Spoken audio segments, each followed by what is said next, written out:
Grabe, akala ko talaga makakajakpat agad tayo sa unang lubog ko.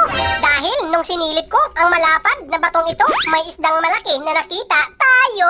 Kaso, para yatang duda ako, kaya naman sinigurado ko ito. At confirm nga ang aking hinala na ito'y nakakalasong isda. Grabe, nakakapanghinayang talaga dahil napakalaki niya at akala ko tayo ay may pangbenta na.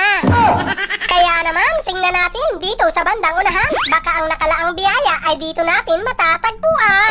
Kaso, parang iba itong nakita ko. At sa sobrang dami ng kanyang tinik sa tansya ko, nasa mga 1,000. Kaya naman, panigurado, napakasakit kung makatinik nito. Kaya mas mabuti siguro na lumipat na lang tayo. Kaya sana naman, swertehin na tayo dito sa pangalawang lubog ko. Dahil pag nagkataon, sardinas ang uulamin natin nito. Pero para yatang swerte tayo. Bukod kasi sa may nakita tayong isda, ito rin ay mamahaling biyaya. Patay kang isda ka? Ayan, ay, naku, sayang. Mamahaling isda na sana. Nakatakas naman siya. Pero ayos lang, kasi naman baka hindi talaga kami para sa isa't isa. Kaya naman huwag tayong mawalan ng pag-asa. Dahil ako na may naniniwala sa kasabihan na kung nakatakas man ang unang isda na ating pinana, baka may ibang inihanda ang ating tagapaglikha na malaki at mataba. Ay, hala, totoo nga. Dahil nakikita nyo naman itong aking nakikita. Kaya naman, pitikan agad natin ito. Dahil alam ko naman na wala itong mga paa. Pero panigurado kapag ito'y nagulat, tatakbo ito at baka maiwan tayo. Patay kang isda ka? Ayan, thank you Lord sa biyayang ipinagkaloob mo. Kaya naman dahil dyan, shoutout na muna sa iyo. Karen Gunguna from Nabua, Camarinesor, Bicol. Ayan, napakalaki talaga nitong aking nakuha. Kaya naman, sulit din talaga ang biyaya na sa ating itinadhana.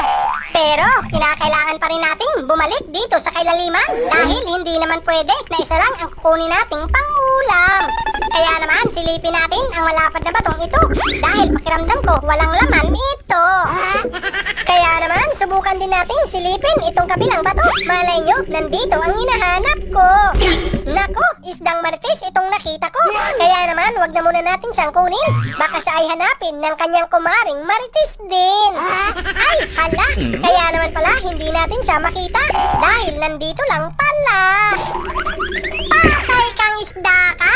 Ayan, isdang pang-ihaw naman itong sunod na ating nakuha. Kaya naman dahil dyan, shoutout na muna kay Juana Marie Ducot from Masantol, Pampanga.